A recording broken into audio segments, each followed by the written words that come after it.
Thunderwith 1.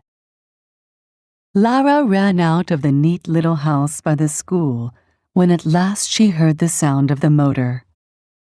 She'd been waiting over 3/4 of an hour now, unable to settle down, her bags packed ready in the hall.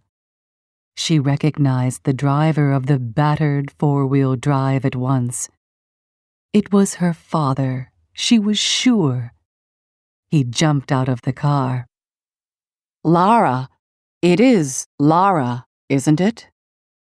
She stood silently, leaning on the veranda post, regarding the man she did not know at all, and yet knew so well from the few old photographs her mother had kept. He hesitated a moment.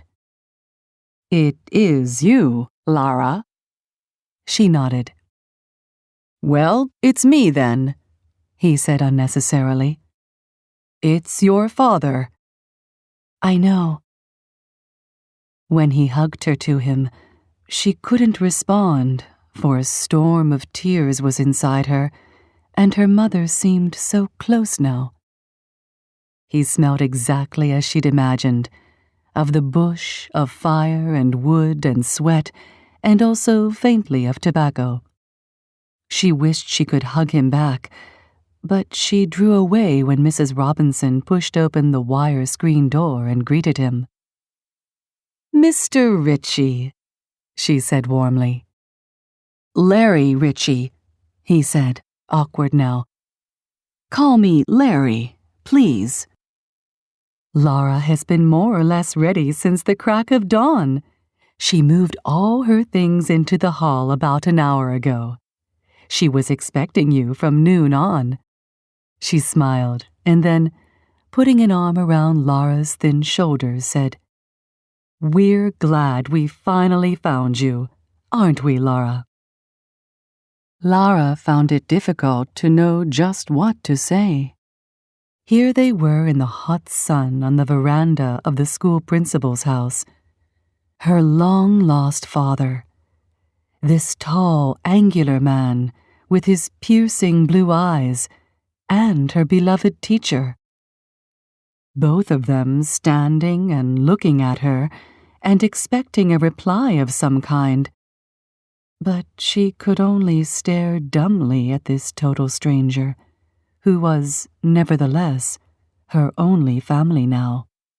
Her father. Mrs. Robinson had spared no effort to find Larry Ritchie, a stranger for more than 11 years to Lara. All the while during her mother's illness, there had been the specter of the home for Lara, if her father could not be traced. Mrs. Robinson had been as firm and as positive as Mom. "We're getting closer all the time to finding him. I'm sure of it. They'll find the man," her mother had told Lara over and over during those last few weeks of her illness. "No child of mine will go to any home.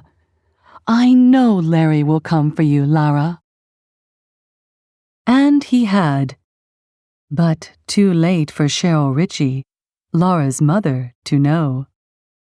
She died unaware that Mrs. Robinson had tracked Larry and his new family to a remote farm north of Newcastle, just beyond the Bulladella Mountains in the Wallingat Forest.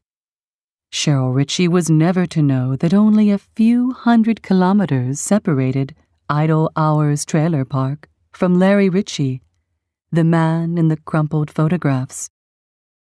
"Well, let's not stand around here all day. I believe Albert has the kettle on. We'll have a cup of tea before you're on your way." It was Mrs. Robinson who interrupted the prolonged silence. Larry seemed ill at ease inside the house, though both Marjorie and Albert Robinson spoke warmly. "Bit of a job tracking you down, mate," Albert said, handing him a steaming mug of tea, and one for Lara, too. "We heard you'd settled in Queensland." "We did for a while," Larry said. "But Gladwin, that's the wife, well, she couldn't take the heat up there." Lara saw the color surge into his tanned face when he mentioned the word wife, and she glanced away, embarrassed for him and for her mom, who once, long ago, had been the wife. Larry's first wife. You see, we had this offer of a bit of land over the back of the Bulladella Mountains on the Forest Road, a couple of 100 acres, so we came there to live for a while and see if we liked it. The wife had her fourth there, young Jasper. He blushed again as he mentioned the unknown family, but then looked straight at Marjorie and said, "And now, thanks to you, we have Lara, too." There was that open, friendly smile again for Lara. She decided then and there that the man, as Mom had always called him, was a really nice man. The minute they'd pulled out of the driveway of the Lakeside School principal's house, Marjorie and Albert Robinson waving furiously, all awkwardness seemed to slip away. Lara found herself talking a great deal as they headed north towards the city of Newcastle and beyond. To the turnoff her dad had told her about at the small town of Bulladella that would lead finally to the Forest Road and her new home. The man seemed to like to listen. He asked just the right questions, made just the right responses, so that she found herself recounting the last few months in great detail. She found herself telling him things she didn't think she'd tell anyone. She told him of the night her mother had said they would not have much longer together. She told him of her mother's concern for her daughter, the unsparing efforts she'd made to find Larry before the illness became too dreadful and laid her low, her energy completely sapped.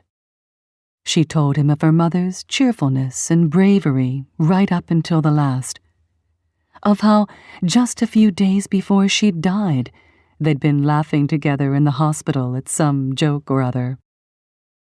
"Just like Cheryl," Larry said quietly. "Mom said that her going would be a new beginning for me. She said it lots of times. But I can't help it. It feels like the end to me," Lara told her father. "She was right, you know, kiddo. This is all new," he said. "You'll have a brand new family, Lara. A baby brother and 3 little sisters and a new mom.